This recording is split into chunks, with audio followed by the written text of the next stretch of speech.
The bonus round, and then we'll bring you in after.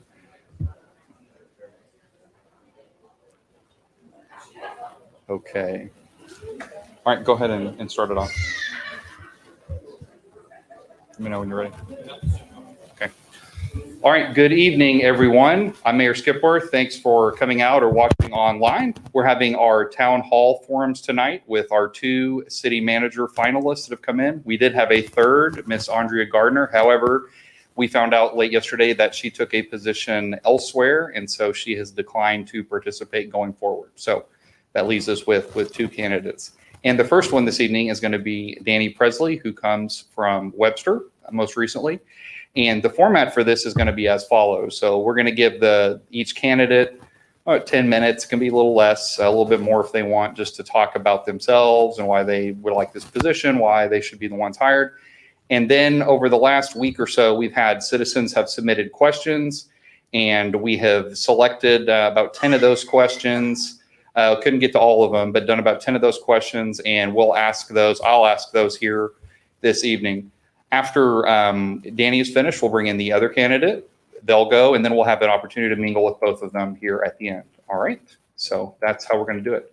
So without further ado, I'll turn this over to Mr. Danny Presley, and the mic is yours, sir. So come on up. Thank you, Mayor.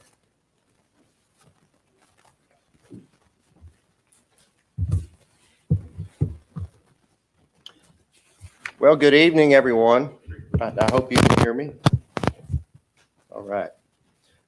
As he said, my name is Danny Presley, and first of all, I want to thank you for the opportunity to be here tonight. It is an honor. Hopefully, you can get to know me, and I can get to know you a little better.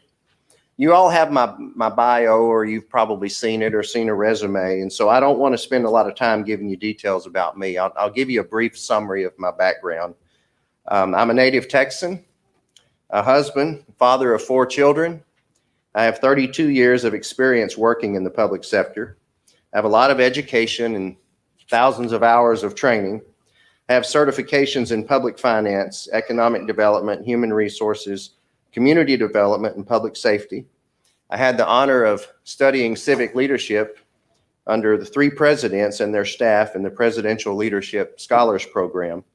I'm a graduate and the class president of the FBI National Academy.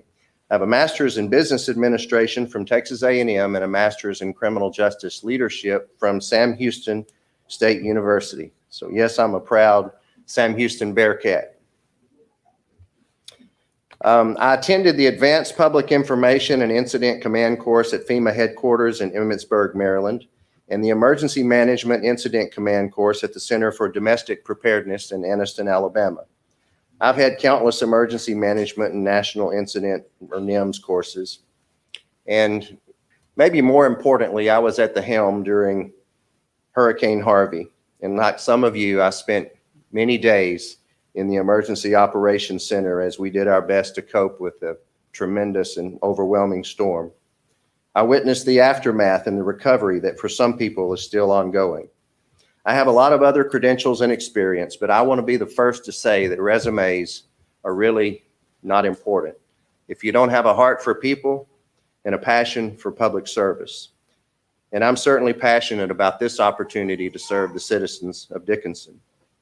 So that's all I want to say about me. I want to spend my time talking about Dickinson, this community, the needs here, the challenges, the strengths, and the future of Dickinson. You know, I've studied Dickinson, and I've spent a lot of time here. I've driven all over the town, particularly on the streets where the construction is underway from 517 and then all the way north to 26th Street, which is your northern city limits. There's a lot of work going on there. Lucas Construction is making some progress on 34th. I noticed that 38th is mostly rebuilt.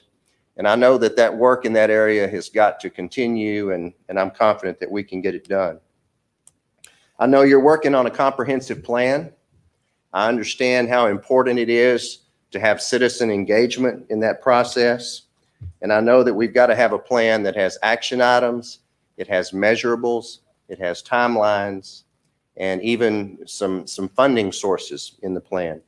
And we've got to make sure that that plan does not go on a shelf somewhere and collect dust, that we keep that plan in front of us and we use it to guide us as we continue to make progress incrementally to get these things done. Now, I think based on what I observe, we can make progress on code enforcement and enhance the appearance of neighborhoods throughout the city, eliminating things like overgrown lots and overgrown rights of way, abandoned vehicles, trash, and substandard buildings. I looked at the bayou and spent some time there, and what a beautiful asset that is. It's an amazing asset for the city. There's great potential for economic development along the bayou, along Interstate 45 and 517. So all of these things, the streets, drainage, attractive properties, and code enforcement efforts will pave the way for economic development. And as we do these things, we have to be aware that the drainage is a regional issue, and Dickinson must play an active role in this watershed study that's going on. Dickinson has some great schools and beautiful parks, which fortunately are maintained by Galveston County. I know that your tax rate is 46 cents, thereabouts. That's a great asset for the community because developers really like that low tax rate.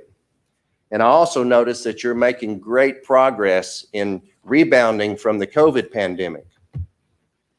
Your sales tax remittance for the month of June was $1.8 million, and that's 45% higher than June of last year. And year to date, your revenue on sales tax is up 41% over last year at this same time. So that's a great rebound. I think it's important to mention this. I'm a member of the Texas City Management Association on the Ethics Committee, and I'm the chairman of the subcommittee for ethics violations. So I was appointed by the president of the Texas City Manager Association and the chairman of the Ethics Committee to do an investigation on what occurred with your former city administrator. Now, those findings are confidential, but I will say that I learned a lot, and I understand much of what you were dealing with during that time period. So with those difficulties, and in the wake of Hurricane Harvey, Dickinson has experienced some very difficult times in the last 3 or 4 years. I believe that this is a time for healing and renewed optimism as you start a new chapter. You have a new charter, you have a new mayor, new council members, and your first city manager. I believe you need a city manager with a proven record of leadership, competence, humility, and a willingness to listen to people, to get along with people, and to get things done. I believe that I have the skills that Dickinson needs during this season of change. I have a great deal of experience in infrastructure projects, economic development, emergency management, and developing a culture where employees can thrive. I believe that these are the biggest issues that are facing Dickinson today. I want to engage with the employees and build relationships and build trust. Trust happens at the intersection of competence, compassion, and character. And trust is always the foundation of leadership. You have great people here. You've got Lonnie over at Public Works who's doing a great job on getting some of these projects done.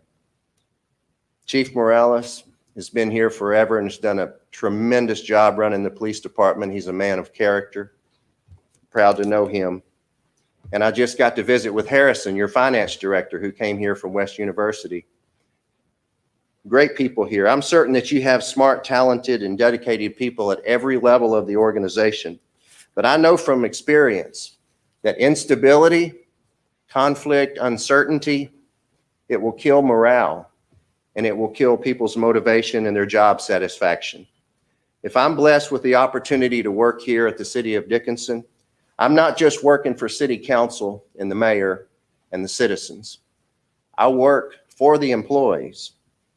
It's my job to give them my time, to listen to their ideas, to their concerns, give them encouragement, give them the resources so that they feel valued and they have a sense of ownership in the decisions that are being made.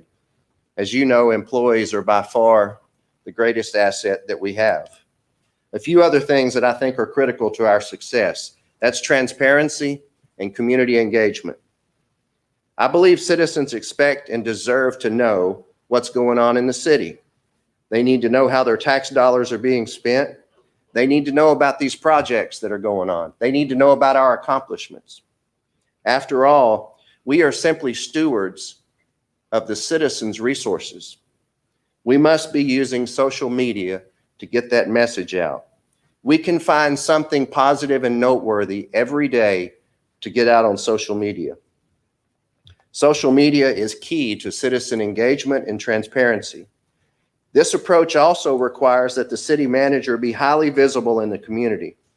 I commit that I will be present at all community events, visiting with citizens, visiting with business owners, Gator football games on Friday nights, and engaging with other civic leaders in other communities that are surrounding here, the school district, and the Chamber of Commerce. The community deserves a city manager whom they know and whom they can call anytime and discuss an idea or a concern that they have. The city manager has to be available and he has to be approachable. And that means citizens and employees.